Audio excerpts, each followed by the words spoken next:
Mozart Requiem. People would recognize that as the Mozart Requiem.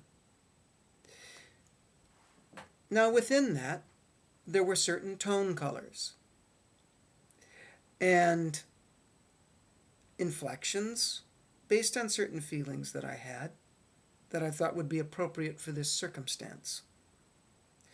So, welcome to week 5 of the Frequency Bone Summer Music Connection 2. This week is about tone color and how to prevent color blindness. What I mean by that is people thinking everything needs to have the one same nice, pure sound. That's terrific. I mean, and I understand that reasoning, because think of a piano. Piano has a set sound based on the quality of construction and design and engineering of that particular piano. And then from there, all the different nuances and tone colors are created. Now, it's actually astounding what some pianists have done in that black and white language of the piano. And sometimes I'm amazed how little tone color happens with a lot of orchestral trombonists. They have the sound that fits into the orchestral keyboard, and they're afraid to venture out of that.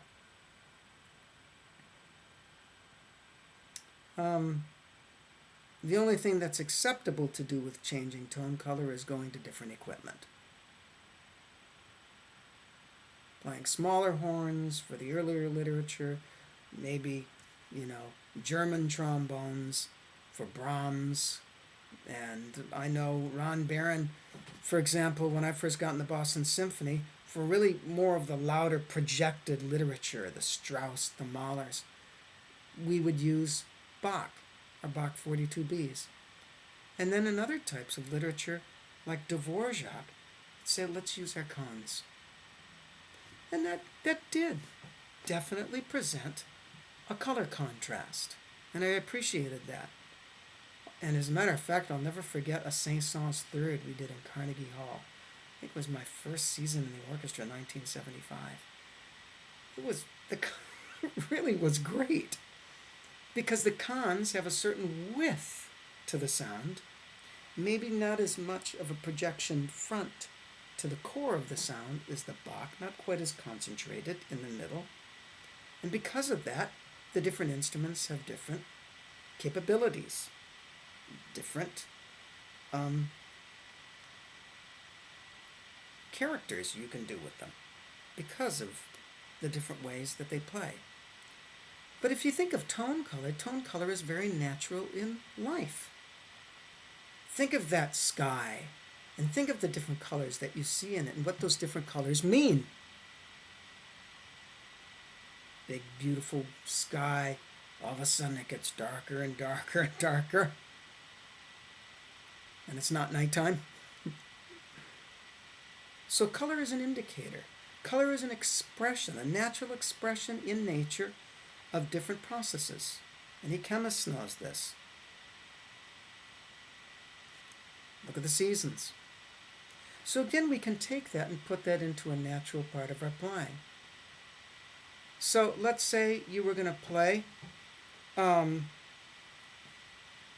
something and think air pressure in the color blue, air pressure in the color red, air pressure in the color yellow, air pressure in the color green. That might be very interesting for you to do. Okay? And for those of you who want a little more physical stuff to work with, if that's just a little too abstract for you, to start with, you can start with playing the different syllables. Now, I know when I was playing that Mozart Requiem, there was different syllables coming into play. I wasn't thinking at the point. I was thinking of the different timbres that I want. I still played it, I think, within a basic acceptable means according to what most people would expect out of a well-trained, orchestral trombonist. But you know what? We don't know what Mozart wanted, do we? We don't know the color of the sound and the intent behind it, what he was really thinking about that. We have our own romanticized version. So, tone color. Here's an exercise that I think might be useful. Take the syllables A, E, I, O, U and play them on one note. And make them very exaggerated. Okay? You can even play a scale.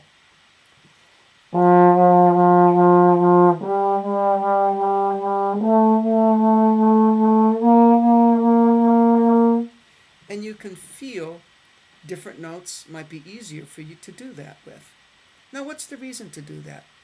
Well, you'll discover the magic of the syllables and how they can actually come to a technical aid and a musical aid into your playing. You might feel you want to really tune in to the oboe or English horn that you're playing with, and maybe a different syllable will help that.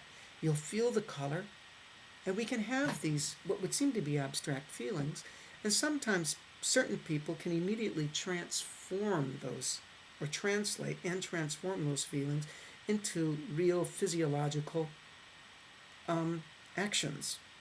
Some need to find a way first, and the syllables are a great way to assist that process. Vibrato is another tone color thing, isn't it?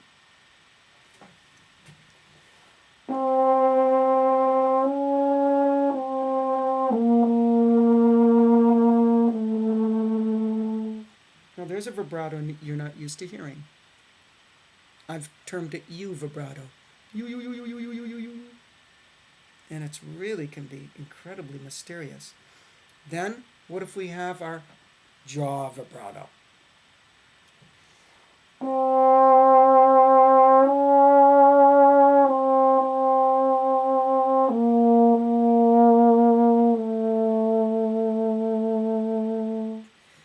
And that was pretty general because what kind of jaw vibrato? What kind of speed? What about diaphragm?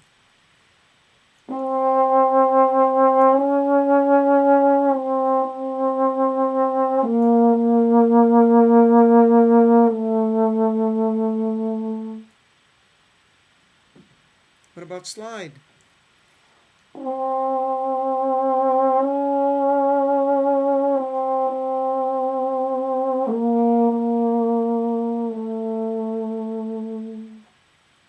Now, if you, for an audition, at least in the United States, decided to go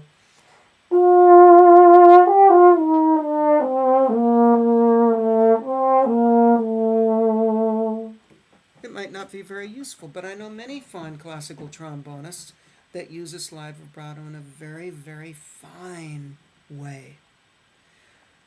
But basically, tone color is an expression. It's the means to express a nuance, a feeling, a sentiment. Try the syllables. See what you come up with. Try the different vibratos. See what you come up with. And then we'll see what else we can do on part 2.